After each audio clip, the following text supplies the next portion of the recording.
অনেক দিন বাদে আজকে বাড়িতে পিৎজা বানালাম। তো সকালের ভিডিওটা তো সবাই দেখেছেন যে আদির জন্য একটা ছোট্ট সাইজের পিৎজা বানিয়ে ওকে টিফিনে দিয়েছি।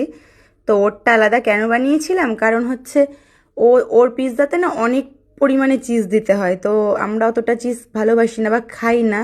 যাই হোক, অত খাওয়াটা ঠিক না আমাদের। তো আদিরটা বেশি করে চিজ দিয়ে দিই, আর ও বাচ্চা মানুষ তো সমস্যা নেই মাঝে মধ্যে খেলে। তো আমাদেরটাই অল্প দিয়েছি, একদমই কম চিজ দিয়েছি।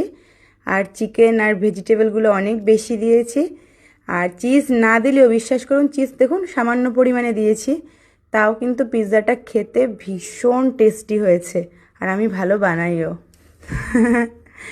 তো আমি সবজির মধ্যে দিয়েছি 3 রকমের মানে পেপার আর কি, যেমন ক্যাপসিকাম হলুদটা, যেটা ইয়েলো বেল পেপার বলে, আর হচ্ছে রেডটা, আর হচ্ছে গ্রিনটা।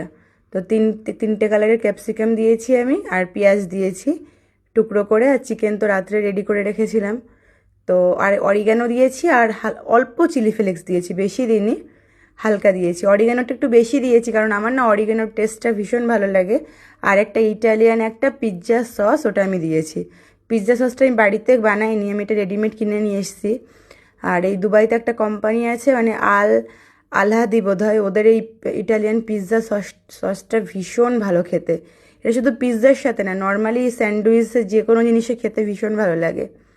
ও আর একটু অলিভস দিয়েছি, অলিভসগুলো টুকরো করে কেটে দিয়েছি। তো একদম দোকানের মতোই টেস্ট হয়েছে, দোকানের টেস্টের থেকেও ভালো হয়েছে। ভেজিটেবলটা বললাম একটু বেশি দিই আমি।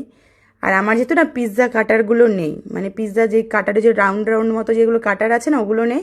তো চাকু দিয়ে কাটলে না একটু এবড়ো খেবড়ো হয়ে যায়, পিৎজা কাটার থাকলে ভালো হয়।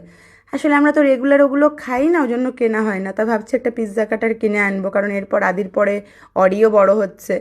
তো আমাকে উইকলি একবার করে পিৎজা এরপর থেকে বানাতেই হবে ছেলেদের জন্য। তো ওই জন্য ভাবছি একটা ছোটো পিৎজা কাটার নিয়েই আসবো। তো এই তো আমাদের পিৎজা রেডি। আজকে এটাই ব্রেকফাস্ট, আমাদের চা খাওয়া হয়ে গেছে সবার, এবার এটা খাবো আমরা। তো সবাই ভালো থেকো, সুস্থ থেকো, দেখা হবে তোমাদের সাথে পরবর্তী এইরকমই আরেকটা কোনো ভিডিওতে। ততক্ষণের জন্য বাই বাই।